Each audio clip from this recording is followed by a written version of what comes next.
How are we all doing? Well, today I'm at Angler's Paradise in Devon and I'm doing something of a species challenge. Now tomorrow I'm going to see how many species I can get in a day. That includes all of the lakes here in the complex. There's over 30 lakes. There's something like 20 odd different species. So how many can I get in a day? Let's find out. So the rules for this one are pretty simple. First one rod at a time. I might have multiple rods on me, but I'll only be fishing one rod at a time. Makes it a bit more of a challenge.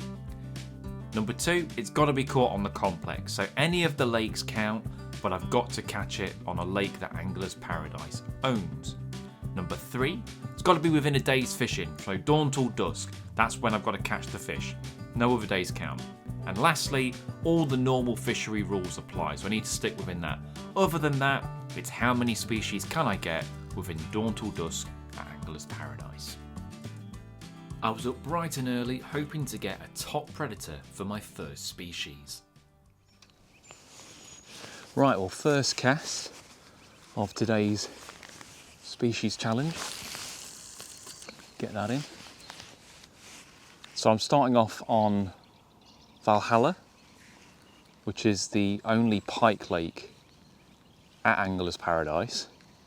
And I just thought, with it being so cold this morning, there was frost on the ground, that if I can nab a pike early, that'll be a great bonus. This is the only lake that has pike, as I say, at Angler's Paradise. So I don't want to spend too long on here, but it's definitely worth a go. You can only fish it in the colder months.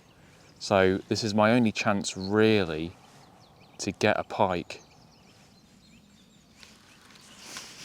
And I'll be honest with you, I'm not much of a lure fisherman. It's not really my style. If you can give me a bit of smelly old bait, I'll take that any day. But I do like lure fishing. I've done a lot of it over the years. I'm just not particularly confident with it. And generally what I do with lure fishing in a situation like this is I do the old clock method. So you start at, say, 9 o'clock, 10 o'clock, 11 o'clock, you know, and go around the clock. And then once I've done that, if I haven't had any action, I might move 20 yards down, do the same thing, and basically just cover the water. And unless I get a take or a follow or something to sort of give me hope, then I don't really stick it too long. But I'm thinking I'm going to give it 5 more minutes and then I'm going to get going, because it's really difficult when you're doing these dawn till dusk challenges. Obviously the longer I stay here, the less time I'm going to have in other spots. And realistically, I'm only going to get pike. I mean, there is an outside chance of a catfish, I suppose, but it's only pike. So how long do I want to spend on one species? So I'm going to give it a few more casts and then I think we'll move back to the main complex. Well, not a great start, but hey, that's fishing. So I put the predator tackle away, got the float rod out to get some species on the tally. Well, after not doing very well with the pike, I thought let's just build up the species numbers. So I've come to Pixie Lake, or Pixie Pond really. It's the smallest venue here at Angler's Paradise, but it's jam-packed full of ornamental species. So my plan is pretty simple, which is just try and build up the tally a little bit and see what species I can get, and then maybe move on to something a little bit harder, but just to get the ball rolling. I was kind of hoping for that pike, but that's species hunting for you. Oh, bite straight away. It just dipped a little bit. Angler's Paradise is probably best known for the ornamental fish that you get here. So you've got golden tench, you've got blue orf, golden orf, koi, all kinds of stuff like that. But to clarify, I need to catch the species, not the varieties. So for example, there we go, what's this? Oh, it actually looks quite a chunky. Oh no, it's a koi. It's a koi. Oh, what a fantastic start. So, as I was saying, the varieties of fish don't count. I need distinct species. And koi are an interesting look at that, because I always thought, I mean, I have to get this in, I'm talking like I've caught it. I always thought koi were just a variety of carp, common carp, but they're not. Koi are a distinct species. Yes, lovely. Lovely, lovely, lovely. Let's have a closer look. Oh, beautiful fish. Bit of fin damage on it. But what an example of a koi. Oh, lovely. First fish of the species hunt, koi carp. So koi are originally bred from the Amur carp, Saprinus rubrofructus, not the common carp, Saprinus carpio, and they are morphologically different, with koi being slimmer, generally smaller in size, but crucially they have a lateral line count of 29 to 33, while common carp have 33 to 40. So a purist might argue that they do hybridize, and without a DNA test you can't be 100% sure, but for today's challenge, I'm counting koi. With the koi put back, I had a quick chat with Xenia, who's part of the Anglers Paradise family business. Zen, thanks for having me. I'm really excited to try see how many species I can get. Do you know off the top of your head how many you've got, anglers? Oh my goodness, you put me on the spot now. I know, I'm testing you. Oh Christ. Give or take, you don't, like, yes. I would say the mid-20s. You reckon? Yeah, without a doubt. So there can't be many places in the country that have got that many species. That's pretty... That's a great thing about Anglers Paradise. There is a different type of fish and fishing for every type of angler. Yes. So this is why it's great for people like yourselves going to do a species challenge with all these different lakes. But with the short amount of time that you've got, no pressure, Jack. I've only had one. I need to up my game. Because you guys actually run a species hunt here as well. Like, if people want to come, they can like sign up and... Yeah, that's right. Yes, we've got a fantastic Dynamite Species Challenge, which we run from Easter through to September. Yeah. And basically the anglers go out to catch as many species as they can from the 30 lakes we have here. And then the person with the most species wins Dynamite Bait's hat, bait, a bottle of wine, or J2O if you're under 18, and they get presented that at the presentation night by myself. Do you know what the record is? Do you know who's got the record yet? Oh, last year, and I know people are going to comment on this if they got more, I reckon it was about 17 species. Oh, bloody hell, okay, Yeah. right, okay. I was pretty confident until you said that. I shouldn't have told you, I should have told a white lie, shouldn't I? Yeah, it was 3. Like, I could probably beat that. Oh, that's incredible. So my tactics, obviously, I've had to go for the pike, but the pike fishing can be quite good. I've maybe not done it justice this morning. But I think obviously the conditions as well, the temperatures. So, but definitely what you're doing at the moment, you can't go wrong with maggots. No. Maggots are definitely the game changer. And with the species challenge, of course, size doesn't matter. It's irrelevant. Just catch a species. So just waggle that maggot in the water and go and get those different species. All right. Yes, ma'am. So my personal target for today is going to be 10 species. If I can get 10, I'll be pretty pleased. Although we're coming up to midday, so I need to maybe get a riddle on, try and get a couple more. I can hear a greenfinch somewhere, and a crow. All the birds coming out. A few more maggots in. And yeah, let's try just a little nibble of worm and see if that does anything.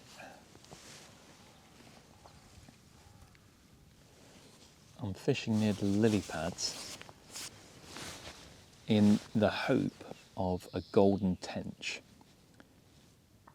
which is obviously the same as a green tench. They're the same species, just different variety. Oh, that was a bite, go on. And given the temperature, because obviously it was frosty this morning, as we've mentioned, it was, I think it got down to the minus last night. So not typical tench fishing weather. And now we're in about 10 degrees, so big temperature difference. But I'm hoping that this warm weather we'll get the tench on the feed. There we go. Oh! Oh no, I saw that. That was a golden tench. Oh, sugar. If I don't catch a golden tench now today, I'm going to be so annoyed at that. Oh, I don't believe that. It's one of those things in angling where when you lose a fish, is it better to know what you lost or live in ignorance? And I actually think sometimes I'd rather not know, particularly if it's something you really want. I remember being on a charter boat once and this guy really wanted a triggerfish, got it to the surface, snapped off, and he was absolutely gutted. He was so gutted. And I'm hoping I'm not going to repeat that. Oh, come on. So, I'm going to put a bit more ground bait in. Just try and get the fish rooting around. And I've also got some halibut pellets. I'm going to chuck too many of those in, but just a few. And maybe a couple maggots too. I'm putting in more bait than I would normally at this time of year into this lake, just because it's quite densely stocked. So I know there's a lot of fish in a small lake, so I can confidently put more food in, and I know I'm not going to feed those fish off. Whereas in some of the other lakes where they're not quite so densely stocked, I'd be a bit reluctant to chuck a shed load of bait at this time of year.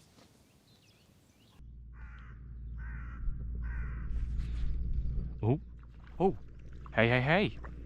Yes.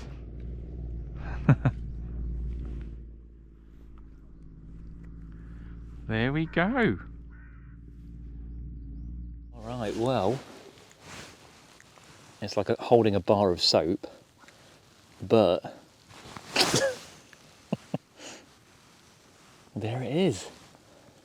Perfection in miniature. A little golden tench. I was really not sure if we were going to get one of these today. So that is absolutely fantastic. That is species number 2 down.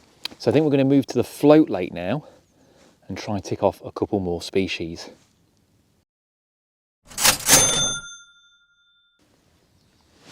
Well, the nice thing with Angler's Paradise is you haven't got to walk far to get to another lake. So I've just moved down to the float lake, which has the distinction of apparently no one's ever blanked. Oh, well, and now I haven't either. And that is another species. That is a golden rudd. That is lovely, absolutely lovely. So I've actually brought a little viewing tank for the smaller species. If it'll stay still, have a little look at it.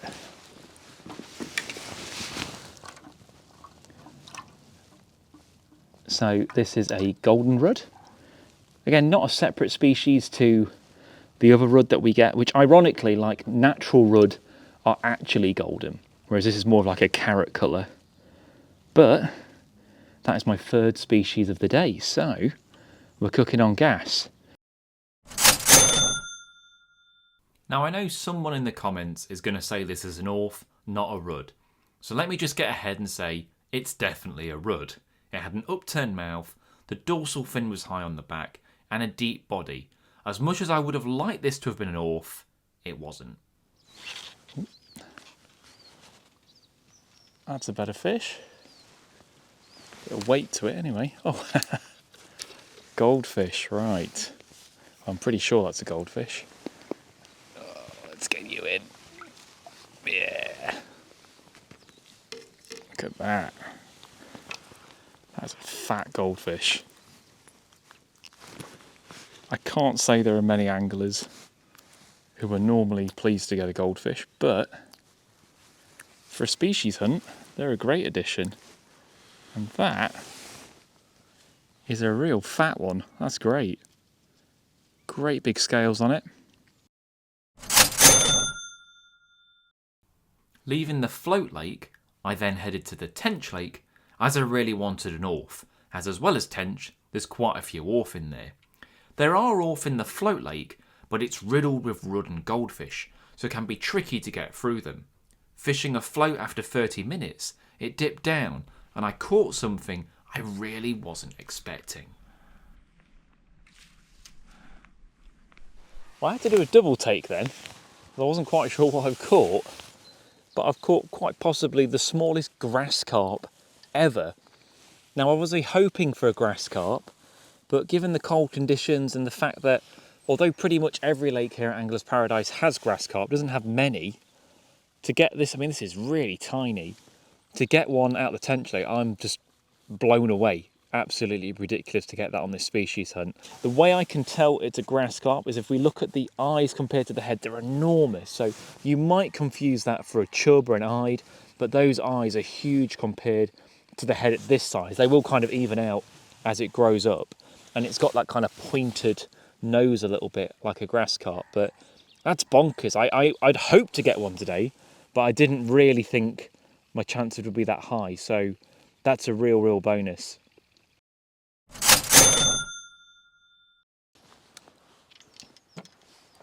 Now I've left the coarse fish behind me and I'm going to go on to the fly lake now, the trout lake, which I'm very excited about. Because I'm a complete and utter wally, I left my fly rod at home in Nottingham. So I was panicking, I was like, shit, what am I going to do? And I put some feelers out, and luckily Paul, who works here at Anglers Paradise, has very kindly lent me a fly rod. This is the first time I'm looking at it. Lovely, that will do the job. So I've got reels, I've got some flies and bits and bobs. I just left the rod, which is, as all of you will know, in fishing, the rod is fairly important. So I'm going to have a wander over to the fly lake now, and with a bit of luck, we can get a couple of trout species on the tally. Let's head over. So I'm on the trout lake, and we'll see what turns up. So the trout lake used to be right at the bottom of the complex, and it's not moved that far, it's just moved one lake up now, so it's a smaller lake, which in theory should give me a better chance of catching something. There are brown trout in here, there are rainbow trout, and then there's some weird varieties like golden trout and blue trout, but they are just a variety of rainbows, so they're not going to count for my challenge. And you also get tiger trout, which tiger trout are a hybrid between brook and brown trout. So being a hybrid, they're not technically a species, so again, they won't count for the challenge either. So realistically, there's only two species that I can count in here, which is the brown trout and the rainbow. Xenia was telling me that there are actually some Arctic char in here, which I would find that slightly amusing if I catch my first Arctic char in Devon. But stranger things have happened. The general rule of thumb with fly fishing is if it's a bright day, use a dark fly, and if it's a dull day, use a bright fly. And that's because if you think about the trout looking up, a dark fly is going to silhouette better, and on a dark day, a brighter fly is going to show better against that. So you generally do the opposite of the weather. Right, I think I'm going to move over to the outfall where the water's a bit deeper. God, making a fucking pig's ear of this cast. And there we go. I'm going to have a go there, give that 2 or 3 casts, and if the trout don't fall for that, then I think I better get back to what I actually know what I'm doing and do some coarse fishing. I did a bit of a gamble on the trout, but if you don't try, you don't know. Now I've moved over to the Mystery Lake. Now I've had to sign the official secret act, so I'm not allowed to reveal what species are actually in here, but generally speaking there's a bit of everything. So to try and get up my numbers for species today, I'm going to float fish, pretty simple tactics, same as I was using before, fishing on maggot, and we're just going to see if we can get a bite or two. What I'm reliably told are in here are gudgeon, so that's what I really want, but anything to boast up today's numbers I'm fine with. So I've got a little bit of ground bait, which I'm just going to chuck in, see if that'll get them rooting around, and we'll see what turns up.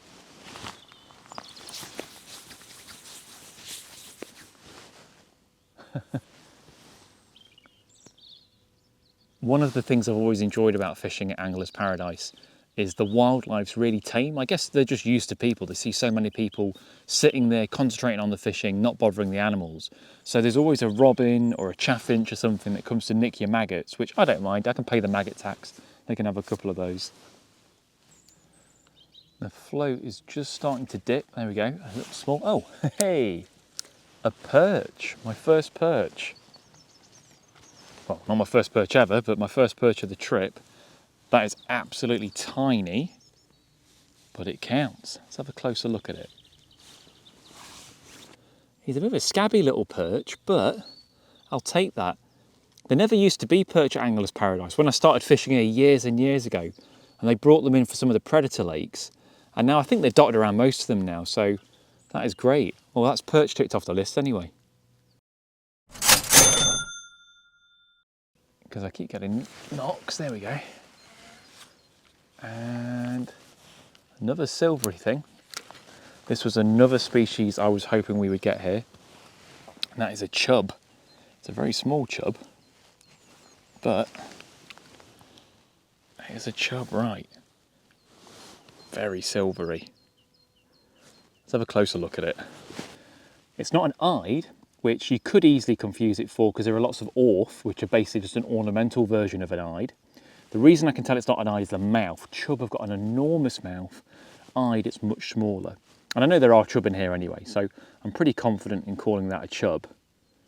Great, I wasn't sure if we get a chub, so yeah, that's fantastic. I'm really happy with that. Got to get a gudgeon next. We're doing well, we're getting the numbers up. Gudgeon next, and I'll be pleased we can maybe move on to something a bit chunkier.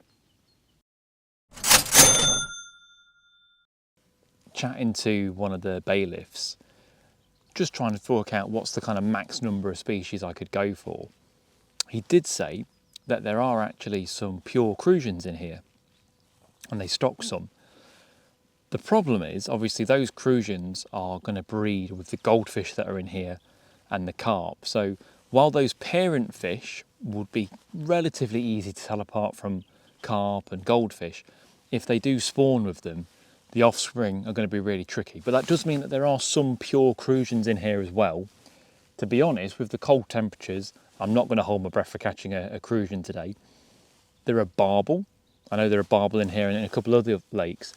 And I know people can get a little bit funny about still water barbel. Obviously, normally I wouldn't really target them. I'd much rather catch them on a river.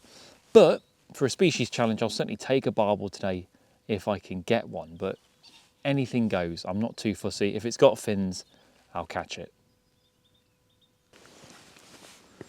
So I'm not fishing far out. In fact, I'm just underarming it there, and it's not very deep. And we're just going to chuck a few maggots. Not too many at this time of year. Obviously, although it's nice and sunny outside, it's still quite cold in the water, so I don't want to put too much food in there. Just a sprinkling of maggots every now and again. Well, I've just gone a bit deeper. I'm getting the odd little knot. There we go.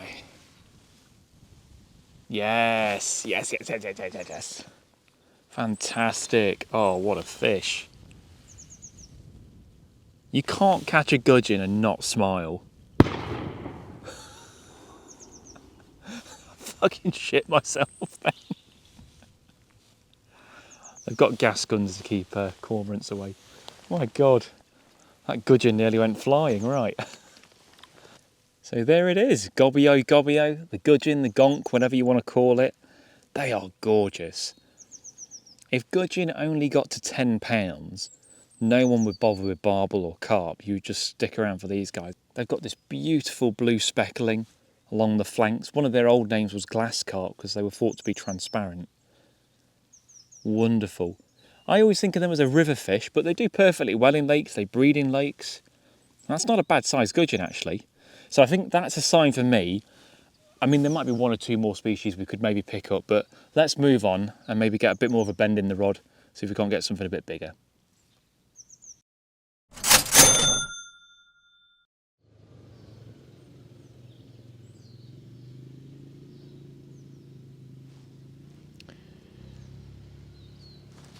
Oh, there we go.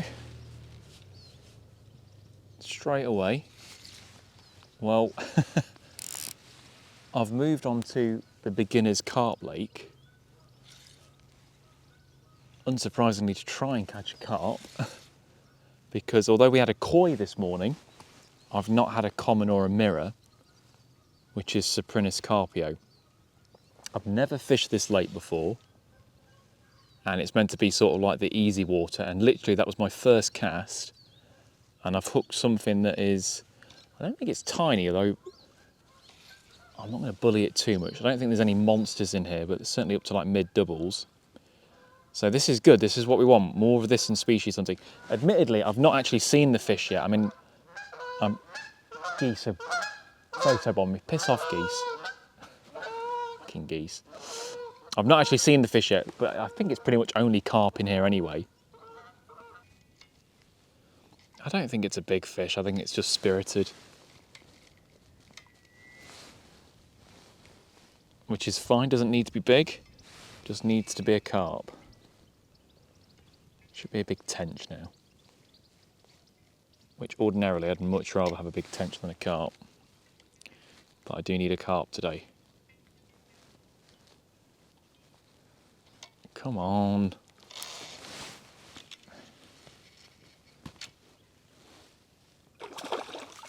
Oh.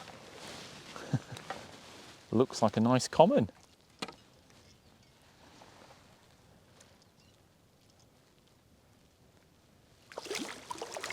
It's actually not, I mean, it is tiny. I mean, yeah, I guess if you're into carp fishing, this is a tiny carp, but it's not bad. It thinks it's a Marcia. Yes! Hey, another one bites the dust. So far, the biggest fish of the species hunt, a beautiful common carp. Look at the tail on that, beautiful orange colour on it. I'm not normally that fussed about catching carp, but I'm cuddling this carp. I am pretty happy with that. That'll do. Let's get it back.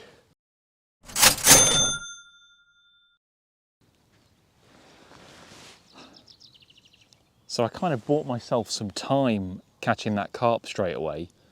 So it's coming up to 4 o'clock. I haven't got that much longer left to fish really.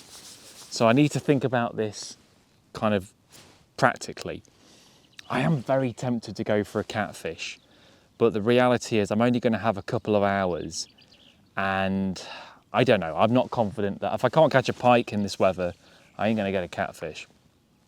So I've come on to the Spessy, Orth and Tench Lake because Orth or Ide, they do feed in cold weather.